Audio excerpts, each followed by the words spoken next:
just how they, just from the standpoint of how they planned it, laid it out, where like one community That's is why like we're gonna watch. right. Because typically one community covers a block. So it's very easy to get to, very private. Some of these communities out here, I spend 2 or 3 days figuring out where it's at. Just that one, I believe it. Driving around with maps and be like, okay, it's this building here, it's this building there. Let's go. Dale? I am. Up Dale with the Daybreak. You gonna do a signing for us here soon? Glass panels, the We have a contract. I think I sent over our contract. I think I sent over the business contract. So you're waiting on us then? And I'll follow up and see what, yeah, we just gotta get it correct.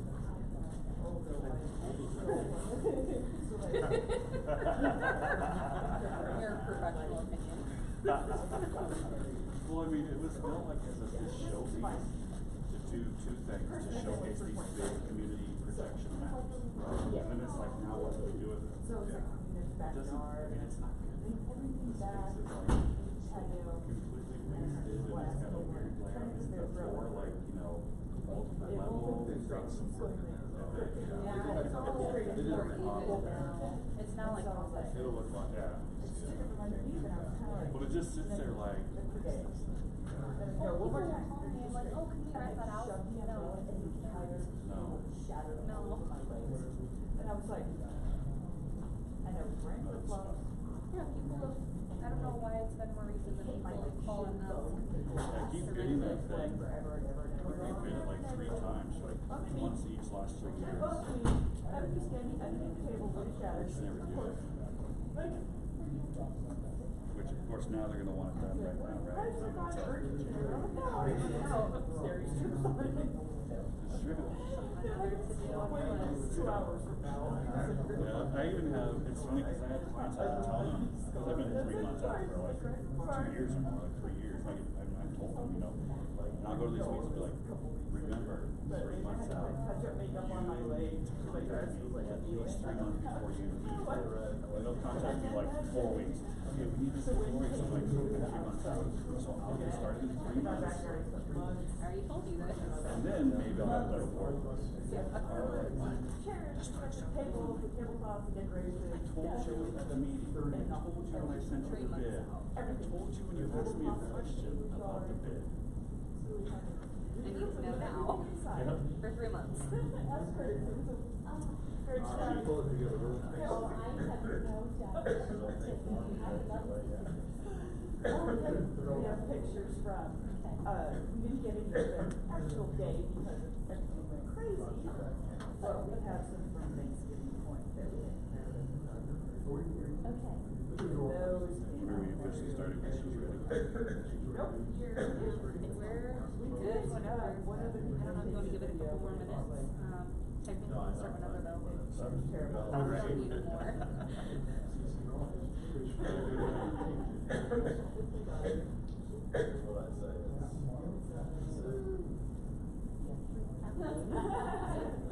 Ready? Yep, sure. You gonna do an intro or do I hit it? You can introduce yourself. Okay, perfect. Good afternoon, everyone. Welcome out here to this seminar. My name is Dale Gifford. I'm with Complex Solutions. I'm a reserve study provider, and I've been asked to come today and do a presentation on reserve studies. So does everybody know what a reserve study is? Everybody knows, has a little bit of knowledge what it is? Okay, good, great. I am a reserve specialist. I'm also a professional reserve analyst, and I'm also a professional community manager. I've been in the industry since 2002. I did about half of the time managing portfolios, so managing communities just like this one, and or managing managers that were managing about 200 communities. And then I switched over to this, and so I've done about 1,700, a little more than 1,700 studies in the Utah area. So I've done a few. So let's see if I can get this thing working. Did you do daybreaks? I have. Yeah, I've done the Daybreak Master Association 3 or 4 times now. I've done every one of the sub-associations, I think at least once. And many of the sub-associations I've done 2 or 3 times. You just do the recent garden park. I did. I just recently did both the garden park master and the garden park condominiums. Yes. Okay, so what is a reserve study? At the very basic, a reserve study is a budget tool. This is an outline for the community to use when creating their budget. You know, you have the operations part of the budget, maybe you have an operational contingency fund, then you have your reserve portion. And so the reserve portion is something that people are less familiar with typically, because these are the longer life components such as roofs and roads, boilers, chillers, other mechanical equipment. And so they don't come up as frequently. So you may serve on a board for 20 years and never replace a roof and never have to go through that. And so maybe you don't understand maybe how that works or something. And so this is a tool to help you know not only how long things are going to last, but how much they're going to cost when they need replaced. So why should we have a reserve fund? Well, for starters, it's required by Utah code to have a reserve fund. Okay? You always want to, in any situation, have the money available for a project when you need to do the project. The last thing you want to do is have $1 million in roof replacements to do next year and no $1 million to do it. Okay? Yeah? What does the code say about the required reserve? So the code does not require a certain percentage or dollar amount, if that's what you're asking. What the code says is you have to have a reserve analysis performed. You have to have that every 6 years. You have to have an update no less than every 3 years. You have to present it to your homeowners at the annual meeting. You have to have a budget line item in your budget for reserves. And you have to use prudence and the reserve analysis in creating that budget line item for reserves. I don't think in the next 5 or 10 years we'll see legislature, and 10% is nothing. So they wouldn't, or 5% is nothing, so they wouldn't even put in 5%. So I don't think we're gonna see that requirement. Also, every association is very different, and so it's kind of hard to have a number or a percentage, and I think that's why they also took it out. We want to avoid deferred maintenance, okay? So, yes, we want things to last as long as they will. You know, if we have let's say a boiler system, and that boiler system is supposed to last on average 25 to 30 years. If we get to the 30-year mark and that thing is working fine, and we don't have a ton of extra repairs or a ton of extra call-outs or something that are costing us a lot of money, we don't want to replace it. We want to wait, okay? But on the flip side, what we don't want to do, I worked with an association who did this, we don't want to pay $50,000 in roof repairs every year for 10 years, and then on the 11th year, pay $500,000 to replace all the roofs.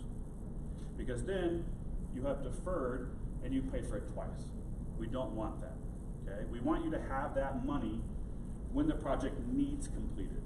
And remember, this is an outline. This is a guideline for you.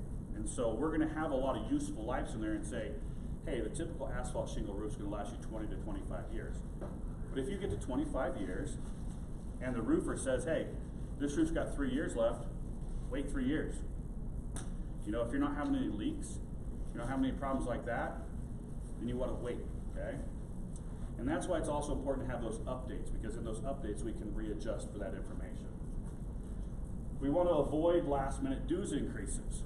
So what we want is we want a stable fee over time. You know, and a stable fee is always going to increase because the cost of everything always increases. So it's much better to pay, you know, say $100 a month, maybe for 3 years, and then maybe $120 a month for the next 3 years, and to slowly do that over time and say, hey, I know that you're paying $200 a month right now, but we need $500 a month, so we're going to switch that for you next month. Hope that's okay. So we want to avoid those last minute dues increases, and above all, we want to avoid the special assessments, okay? Special assessments really cause a lot of problems in many ways. One, it's very hard on a lot of people. A lot of people, they just don't have the budget fluidity to be able to say, oh yeah, here's an extra 20 grand, or an extra 5 grand, or an extra 10 grand. Very typically, special assessments cause people to have to move or to sell. Some people even get foreclosed on. So we want to avoid that. We want to have those, you know, that steady increase over time, that steady amount over time. So there's types of reserve studies. So we have 3 different types. This is the industry standard. We have a level 1, which is sometimes called the full study with site visit. This is also the initial study. Typically, you will only ever have to have a level 1 with a company. If you switch companies, they'll probably make you do another level 1. Now, if you are under development and a lot is changing between studies, you might have to keep doing a level 1 until you're done being developed, okay? A level 2 is a reserve study update with the site visit, okay? So, it's an update to an existing study. So, that would be updating like a level 1. Or it could be updating a level 2, okay? Some companies will do a level 2 based on some. Part of what you do in a level 2 is you are checking to see that the measurements and stuff are correct. So, you know, if they say there's 500,000 square feet of roofing and I come in and measure it and there's 600,000 providers collect the data. And so I just have to start over. So it's super, super rare that I'll ever do a level 2 anymore based on something that's level 1. And it's probably super rare that other companies do the same thing. A level 3 is a reserve study update with no site inspection. Sometimes this is also called a financial update. So we do everything we do in a level 2. I just don't go to the community and take the pictures and re-look at the condition. I'm changing the useful lives, I'm updating for what was done, I'm updating the financial information, all that stuff. We just don't go out to the community again and take new pictures and evaluate the condition of the components. So the parts of a reserve study. So one of the main parts is the physical analysis. This is where we actually go to the community. We physically look at the components, we measure the components, okay? Or count them, as it were. So we evaluate the condition, you know, is there peeling paint? Do we have spalling concrete? Do we have raveling asphalt? Is the fence rusted out? You know, we look at all these things. We evaluate the repair and replacement cost of the components. So we look at what is this going to cost to replace, you know? If you have a fence that you've neglected forever and it's a metal fence and it's all rusted out and all the posts on the bottom and it's barely connected, you probably got to replace it, not repair it. I mean, you could get a bit. Reserve fund balance. So how much do you have in your reserve fund? How much are you budgeting to put in your reserve fund? What are you planning to do in the next, say, 3 or 4 or 5 years? And then we also look at, you know, what have you done and what did you actually pay to get it done? So this is a common question I get. What is a reserve component? So these are the 5 questions that we look at as reserve providers when we're trying to determine what the reserve components are. Now, many times it's very easy. We can look at your documents, or you already have it laid out. A lot of associations are very similar. They're all different, but they're very similar in what the reserve components are. We're trying to throw a lot of loops now in Utah. We're calling townhomes PUDs, we're calling condos PUDs, we're calling townhomes single-family homes, and we're doing all this stuff that makes it more confusing, but the documents always tell you, you know, what the association is responsible for. So that's the first thing we look at. What is the association responsible for? If you're not responsible for the streets and the city is, it's not a reserve component. We're not going to look at it, okay?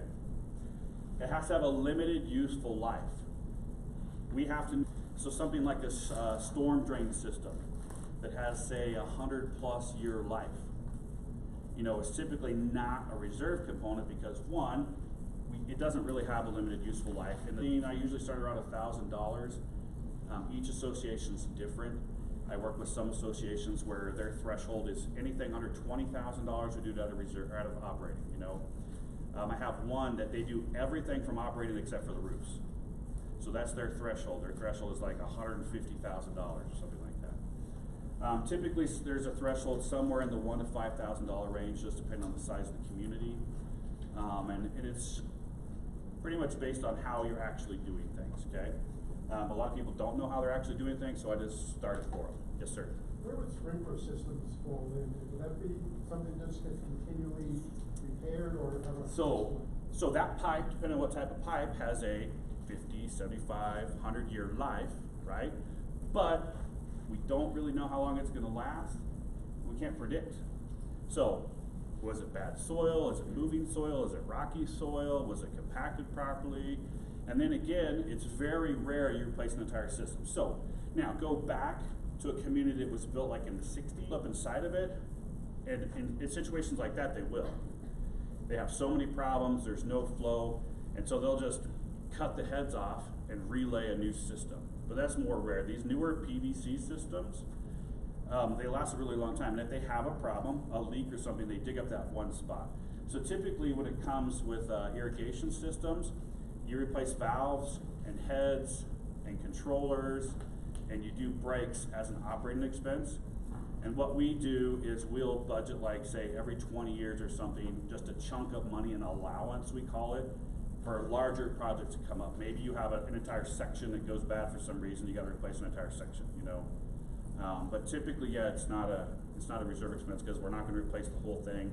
We can't predict how long it's gonna last or when it's gonna fail. And then as required by local codes. We don't have this here. The codes don't tell us what has to be done. And so we don't really have to worry about that one. So some more reserve city contents. It also includes an association summary, just basic information, how many units, what type of units, where is it located, financial projections and recommendations.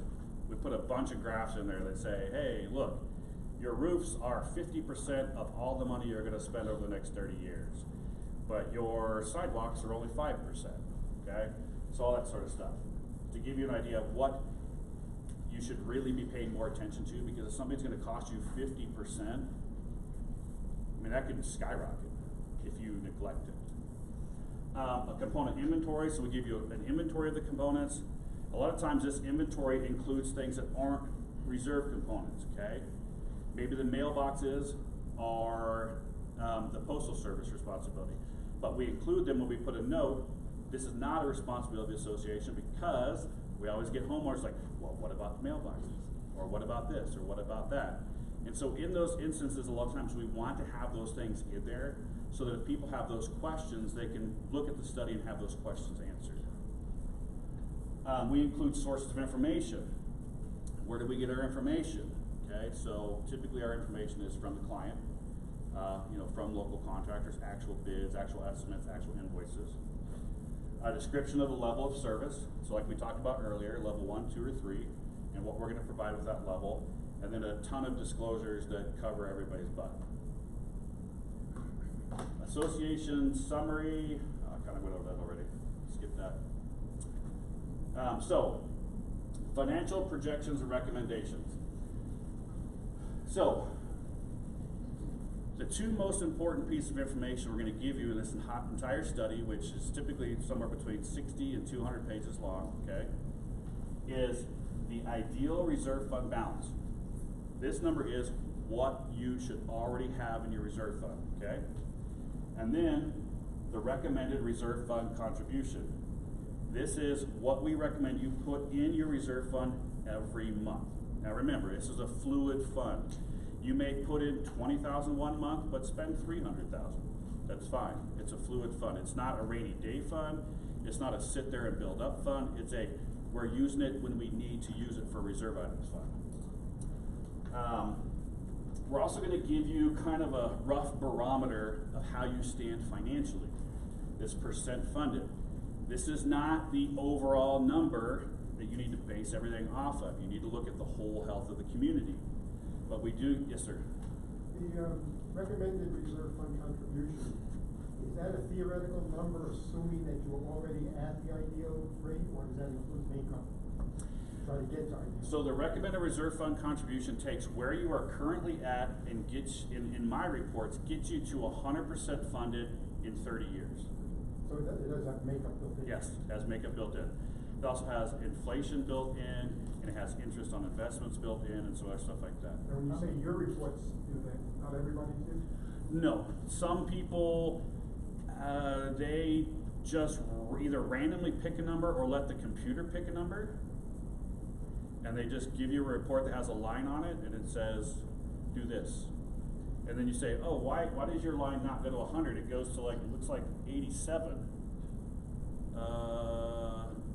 I don't know. Well, who picked 87? Did the association pick it? Did the board pick it? Did the management pick it? Did you pick it? I don't know. I've looked at a lot of these reports and I've talked to these people, and that's the number their program spits out. And so I don't know why they pick it. There are, we might talk about it here. No, I took it out. So there are three main philosophies of funding. There's the full funding, which is what we recommend and is what is usually recommended in the industry. How Yeah. many associations are 100% funded? That is a great question. So I actually took all the studies I have done and I put them into a spreadsheet, and I kind of tracked all that stuff. And it's less than 10% of all the associations I've done, which is very bad. But you also have to remember, Utah didn't even have a reserve requirement until starting, like it was like July or June of 2010. I still have communities who have just heard about this, air quotes, and who are coming to me, 9-10 years after the law's been in effect, who just heard about it. So what I can tell you, it's been getting better over time. A ton of people are less than 50% funded. It's something like 70%. And a ton of people are less than 30% funded. It's like 50%. But over time, it's been slowly going up, which is good because that means fewer special assessments, fewer problems down the road. So 100% funded or full funded is one of the three. The second one is a threshold, and what a threshold means is you pick a dollar amount or you pick a percentage that you don't go under. So technically, full funding could be a threshold because you can say we want our threshold to be 100%, but you could say 70% or 50% or 20%. I don't recommend you try to play with the numbers too much. You definitely want to have the money you need when you need it. You don't ever want to go to zero. You probably don't ever want to go probably really below 20%. That way you have that buffer when you have those huge projects. Say you do a huge roofing project and they bid to replace the roof and do all that stuff, and they tell you the sheeting will be $50 a sheet if we have to replace bad sheeting. Well, what if every single piece of sheeting on every single roof has to be done? That's not part of the bid, that's extra. So what if the bid goes over 20%, but you only gave yourself a 5% buffer? So that's why, we like to have some buffer in there. And then the third funding is baseline. And so as you can probably tell from the word, baseline is stay above zero. So don't ever go below zero. Well, again, what's the problem with writing a zero line? The problem is, if you have any cost overruns, you're going to dip down below, and then you're going to defer maintenance, or you're going to have a special assessment, you're going to have to do something else. So you want to always make sure you have enough money when you need it, okay? We're always going to recommend full funding. It's very conservative. It covers our behinds. It covers your behinds.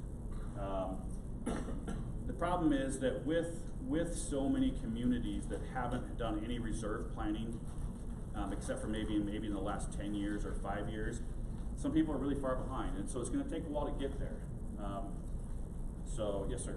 On the other hand, if you're at 100% funding, wouldn't it be more tempting for HOA administrators to want to spend it? We're at 100%, we got to spend this. No, not at all. What are you going to spend it on? Politicians do it all the time. Yeah, but it's not like that. It's not like that. One, in politics, we're never at 100%. Maybe we're at 100% in Social Security, so they rob it to pay for other things, which they should be jailed for.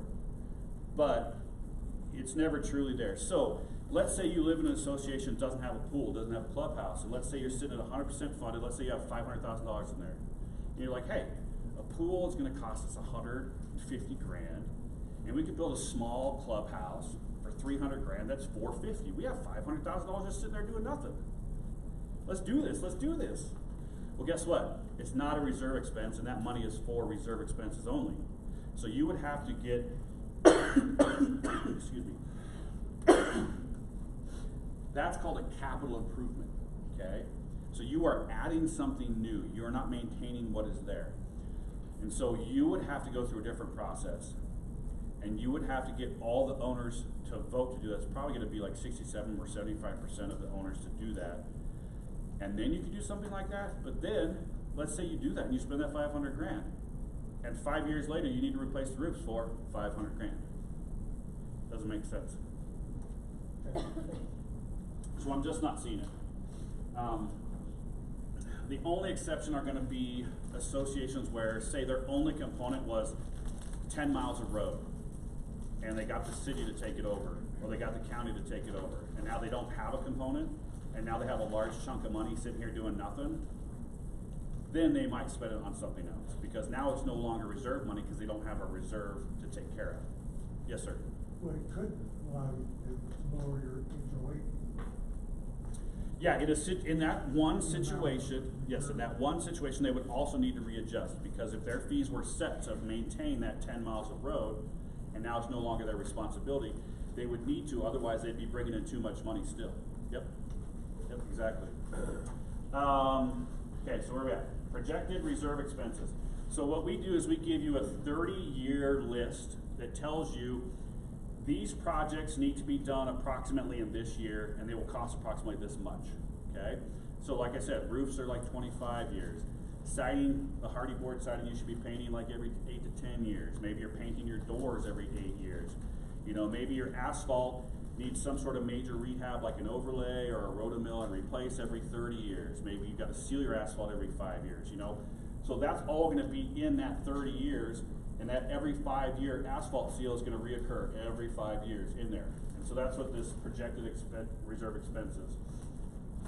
And the projected yearly reserve fund balance. And then we also give you another chart in there that tells you, you're gonna bring in this much, you're gonna get this much from interest, you're gonna spend this much, and here's what you have left over, okay? What is the interest? How do you arrive at interest? The actual interest rate after taxes that you're getting on your investments. But most people are getting like 0.1%. It's so small.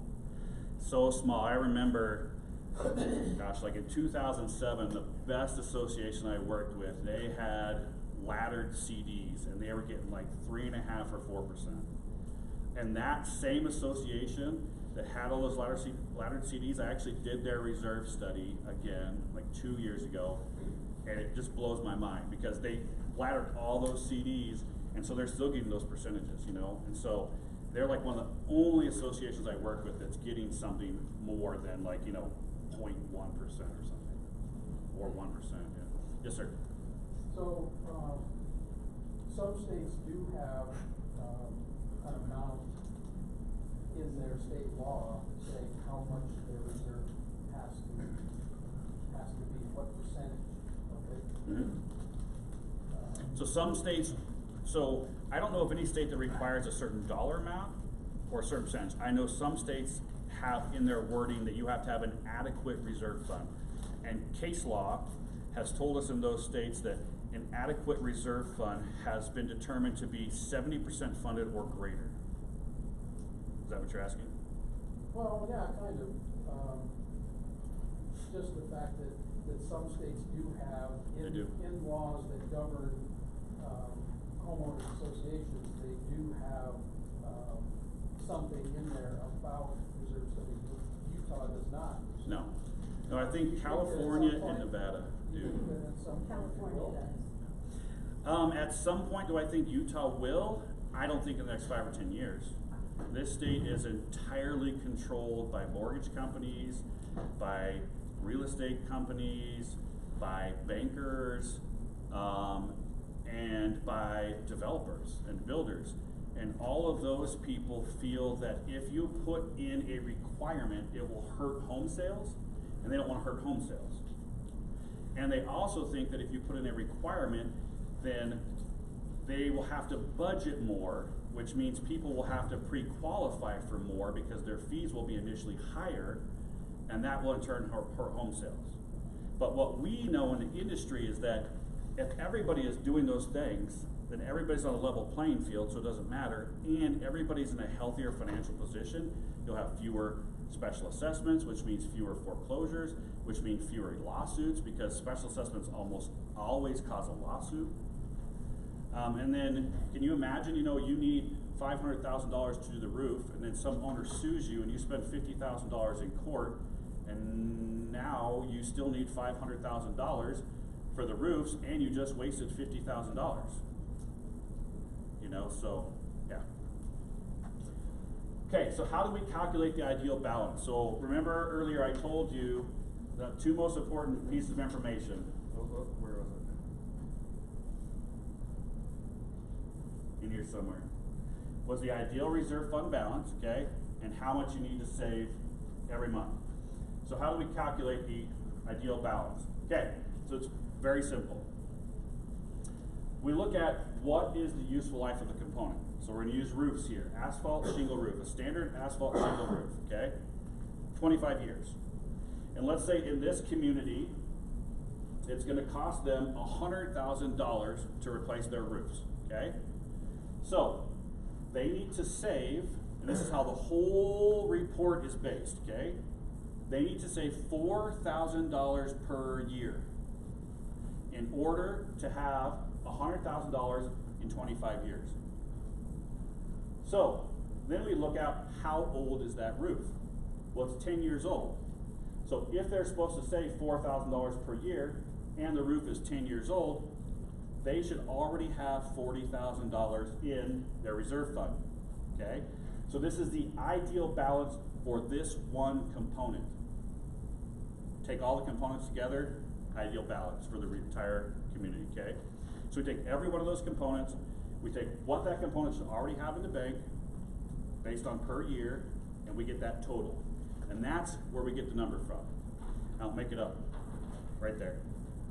Yes, sir. So that leads me to my question here.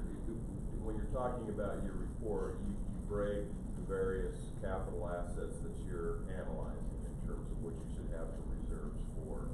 In my mind, dealing with kind of a different world, you're talking about depreciable assets, and you're funding your depreciation so you can replace them when they wear out, right? I mean, that's essentially yes. what we're talking about. Yep.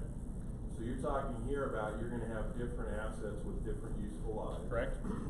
You've carved out one, which is an asphalt shingle roof, yep. 25 years. You're also going to have a boiler at 10 years yep. or 15 years, whatever. And your report will give us, myself, I'm talking about myself here as an HOA board member, I'll be able to see that within these categories, if I'm understanding you correctly, I should be able to break out of that report. Where do we stand in each of these areas in terms of our reserve fund? Is it typical that the HOA will have broken this out and say, well, here's how much we have for the roof, here's how much we have? Absolutely not. Absolutely not. Because the main basis of having a full funded reserve plan is that you have a pool of money that is available, okay? So yes, $40,000 in that pool is technically for asphalt shingle roofing. But let's say when you finally get here, let's say there's a cost overrun of 50% because you had to replace. Also don't want to think about this. This is how like schools and towns and stuff budget. They have columns of money that are only allowed for one thing, right? Like, hey, we have $1 million for books, but we can't feed anybody, right? And so you don't want to think about it like that. You want to think about it as this is a reserve fund. It's one big pool of money that you're going to use for all reserve items, okay? So, and another reason you want to be thinking like that is let's say you have a main water line break. Let's say it costs you $20,000. Does your operational contingency fund have $20,000 in it? Let's say it doesn't. Where's it going to come from? Reserves. And you want that pool available. Now, is the water main a reserve item? in Utah, the law is very vague on what a reserve item can be. Now, typically would a water main system be considered a reserve item we would put in the study and fund at the start? Probably not, because again, we're back to that. Here we got this copper pipe or clay pipe or whatever type of pipe it is, and it has a 50 or 75 or 100+ year life, and we're never going to replace the entire system. But we know that somewhere 50 years down the line, typically, associations start to have some problems with water mains and or sewers and stuff like that. And so what we do in those situations is we look at, okay, hey, you had one instance, okay, you dipped in, you paid that one instance. But what we need to start looking at is how frequently are we going to have these instances? Now, typically the associations, if they have one instance, they won't budget it, they won't do anything, okay? And so then we have a second instance. Let's say we have another $10,000 break the next year. So we start to get a trend, okay? And so at that point in time, I stress with them, you either need to put it in your operating account and budget at least $10,000 every year for water lines, or you need to put it in your reserve study and budget every single year for water lines. Or you need to have enough operational contingency fund, which a lot of associations don't even have any, to cover those kind of things. But you got to put it somewhere, because now you know that this is an expense that's going to start coming up. So in that first 50 years we had no expenses, sure, we could have put it in there and saved money, but that's not how the industry works. It's a little weird and quirky. We go back to those tests of, does it have a useful life? Does it have a predictable remaining useful life? And so it fails a bunch of these tests, but once it starts to become a problem, we need to budget for it somewhere. And in the state of Utah, you can choose. You can do operating, you can do reserves. Did you just say there's a gray area there? Always a gray area. I mean, if you put it in an operational expense when you took it out of reserve, then you're gonna have to make a decision that it's gonna stay a reserve item from then on. Is that what you just said? You can, so in the state of Utah, any reserve item or any operating item can pretty much flip-flop places. So you can spend the reserve money on operational items? If No. you have cash? No. I'm confused. No. So operational items are yearly expenses, maintenance items and stuff like that. But when it comes to gray area items such as like a sewer or a water main or something that's not in anywhere, it's not anywhere, it's not in operating, it's not in reserves, because it's not a problem and it won't be a problem for so many years, okay? So it's not anywhere. Those items there, you can choose to pay for it out of operating. Now, you can do the same thing. You could take this asphalt shingle roof and you can say, hey, we're going to budget for our roofs and operating. And you could do this $4,000 per year, every year in your operating fund, and run an operating, just run a balance in your operating fund that you know is for this. But the problem is that the operating funds tend to get used. Let's say you have a snow year where you spend $20,000 instead of the $5,000 you budgeted. So you spend an extra reserve component and into a reserve fund. So that money's not touched except for these things. And the state law, the code, it actually protects it. It says if you have reserve fund money that's earmarked for reserve, that's called reserve fund, you can't use it for anything but other than the reserve fund. Okay? Yes, ma'am. So I'd like to go back to his comment. Yeah. When I was on our HOA board in California, Yep. I understand the laws are different. So I look at the reserve fund as the big picture. Yep. But we always knew the components that big picture was supposed to cover. Yes. So that HOA covered roofs, covered painting, covered all the common areas, and it was considered a private street. We had to maintain that ourselves. So it's all under the reserve, but when we drill down into those reserves, I understand, and I'm not disagreeing with what you're saying, is that's one big bucket pool of money, but we knew all the drops that made up that. Correct. Correct. So and that's how these reports are. If we were over or underspending what our reserve recommended. Well, that gets to my point, is you gave me a report and you said, all right, you're 50% funded. You go back to the ideals and say, boy, if you really want to be healthy, you'd like to be 70 or above 100%. But if you give me a report to say you're 50% funded for everything, but if I look and I say, okay, that 50% funding results in X number of millions of dollars, and I look at all those things that are issues that do recur. Shorter useful lives, they're coming up, they're getting to the end, and I'm 100% funded on those things.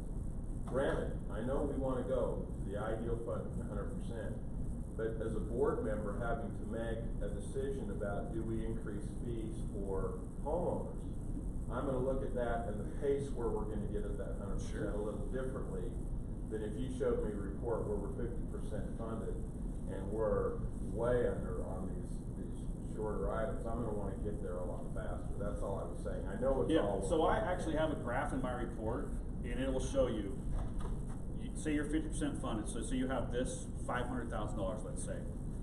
It's not gonna put 50% into every component. Right. What it does is it goes to 0 years of life left, 100% funds all those, and it goes to 1 year of life left, 100% all fund all those. And it starts at 0 and goes up, and it 100% funds everything that's the lower lives, and then it runs out of money. That's great, because that then gives us something we can work with in terms of. How much liability are you as a board member willing to accept? Because if you knowingly fund things lower because you say, oh, well, in the next 5 years, we don't need that much. So let's say you knowingly fund things lower, and then after that 5 years, and you're not on the board, and maybe you need a ton of money, and they have to do a special assess or something, somebody can come back to you, liability. Hey, you knew you needed more money. You knowingly chose not to fund that.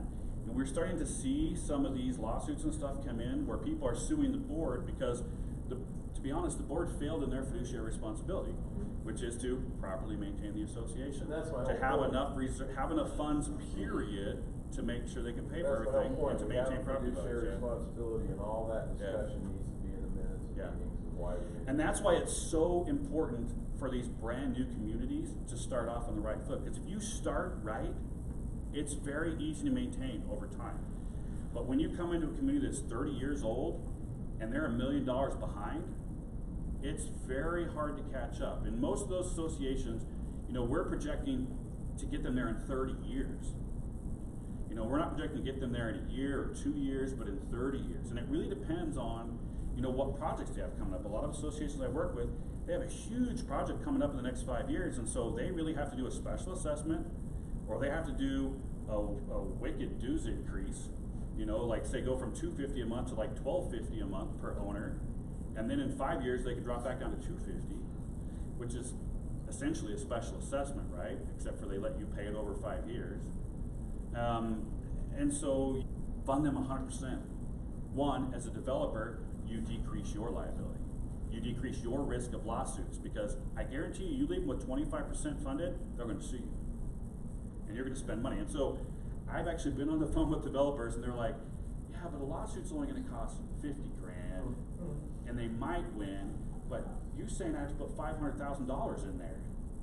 So then they're doing the same thing, risk analysis. What amount of liability are they willing to accept? But fortunately, most of the developers are understanding the reserves and the budgeting, and so they're getting with me and getting with good management ahead of time to find out what they need to have the fees at, so they can start on the right foot.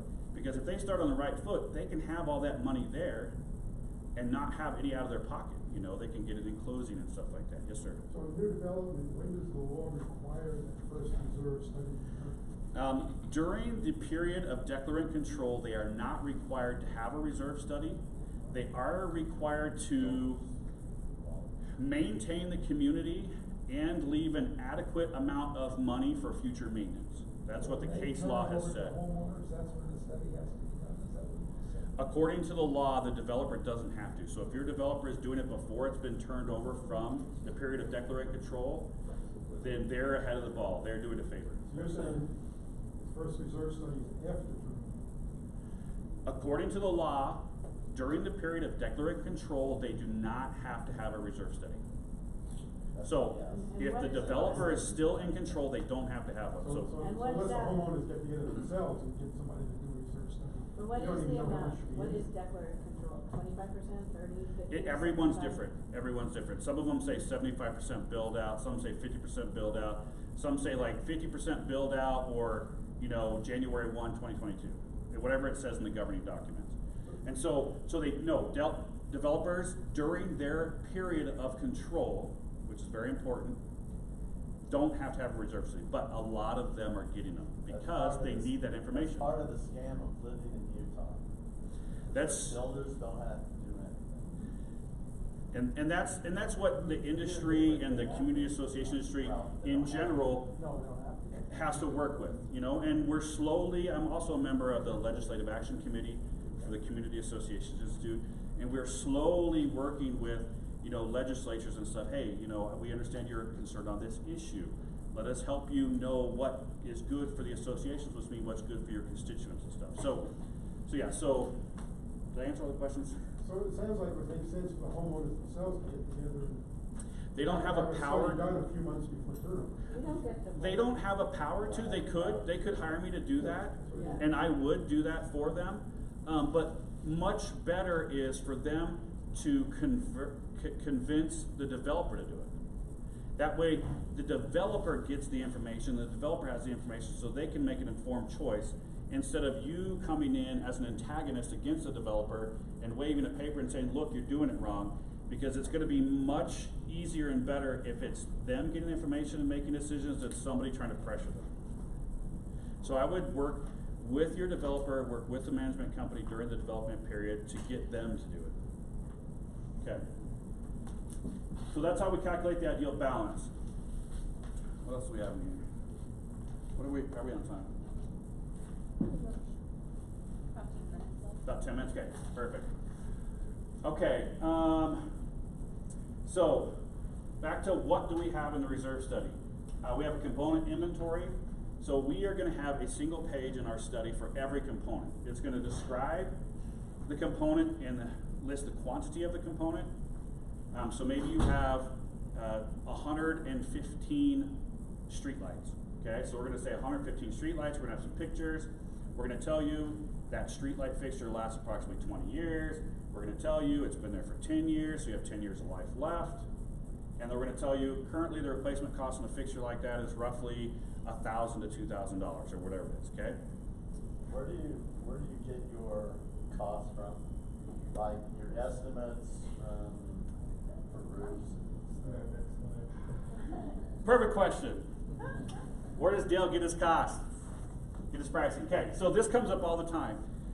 I am amazed at how many people think I just make stuff up. They think I make up this, and they think I make up that ideal balance. Well, you just pulled that out there, and I'm like, did you look at the reserve study? It's like, it's math. It's there. So it always floors me. So a lot of reserve study companies use cost estimating guidebooks. Okay, you can purchase these cost estimating guidebooks.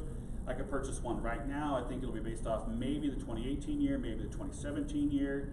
And what it will do is it will say, this type of component costs this much, but if you live in this region, this region, this region, this region, this region, apply this adjustment factor. Okay? We specifically do not purchase those or use those because they're not as accurate as what we do. Okay?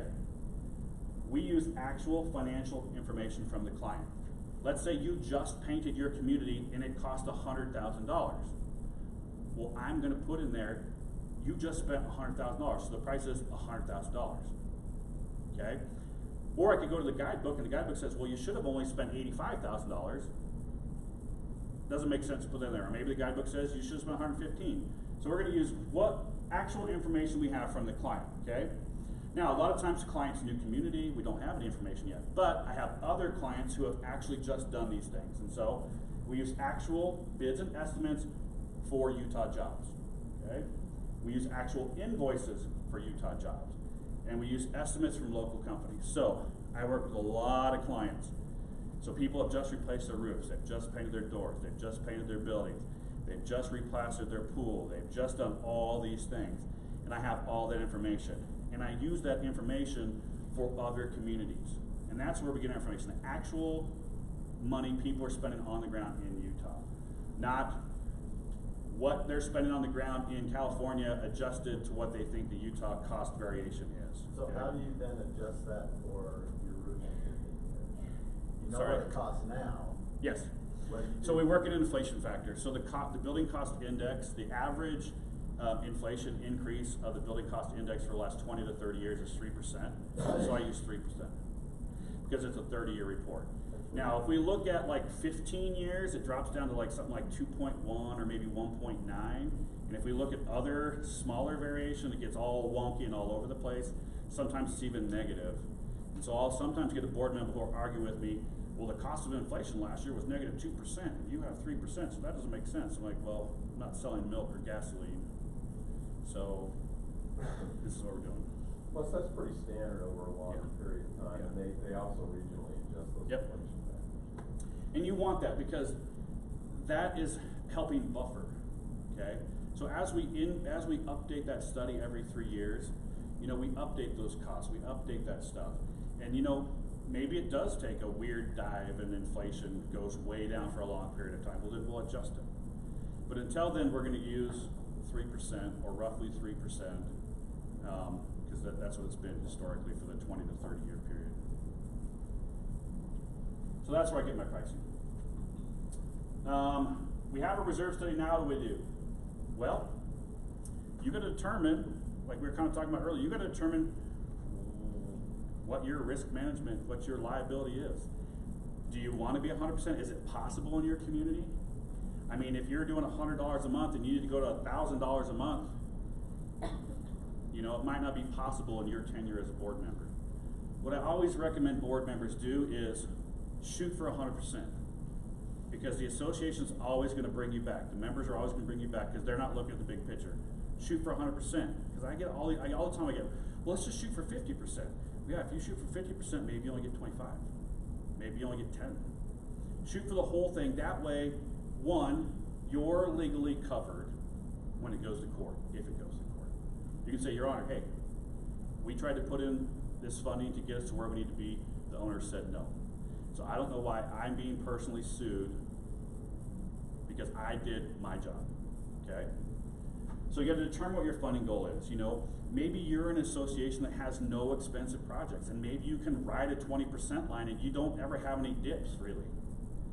That's not the average association. The average association, their line goes like this. You know, where it goes like this, and it goes bam, because they have $1 million roof project or something, you know? And so you got to determine, and I always advise, make sure you never go to zero, never. And really, when I build my reports, I look at at least a 10% buffer, okay, on the path to 30 years. I'm gonna do a dues increase? Probably, because you need some stability over time. Do we need to have an immediate special assessment? Because we got roofs next year, and it's $500,000, and we have $100,000. Well, you probably gotta do a special assessment, okay? And a dues increase. Are we gonna do a loan? What does a loan do? A loan gives you money now, and typically you have to have a special assessment to pay back the loan. So let you have a bunch of money now to take care of things, and let you pay it back over a longer period of time. And you still have to have a special assessment. So if you can do a special assessment without a loan, then you don't have to pay origination fees and interest and all that sort of stuff. But sometimes people are so far behind, they just have to get a loan. They just can't do it. Yes, sir. This is a little bit out of order, but I forgot to ask you before. When you put these reports together, and you go through each of the different assets, do you include a line item for contingencies? Like, I don't. You don't? I So don't. You specify everything out, and then you don't have. I specify every contingency for component. those things that you don't. So I do a best and worst cost, and my best cost is what you actually just spent, and my worst cost is usually like maybe 10 or 20% more. And so there's kind of a contingency worked in on the average of those two. But some reserve study providers, they actually put in a component called contingency, which that's not it's not a reserve component. It has no useful life, no predictable remaining useful life. It's not something the association is responsible for. It fails all the tests, so it shouldn't be in there. But they put that buffer in there. Some associations have asked me, and I have. Sure, I had an association that had me do that. They put in a buffer because they're still in development and they had some unknowns. Okay, you know, but it's typically not something you would do. It's kind of like telling everybody, hey, I don't think my numbers are right, so let's pad them by 25%. I mean, as a professional, why don't I just pad all my numbers 25% and don't put that in there, and then people don't question, why do I have that in there? But we just use the costs and a range to allow for some variance, in things when you're, actually doing the components. So you're gonna determine what your course of action is. Increase, special assessment, loan, all three, okay?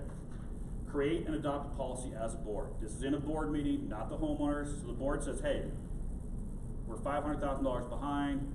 We need to have this assessment, and then we need to raise the dues to this amount in order to not fall below 20% in the future, or whatever amount you choose, okay? I recommend 100%. Create that policy, adopt that policy as a board, communicate that policy to the association, okay?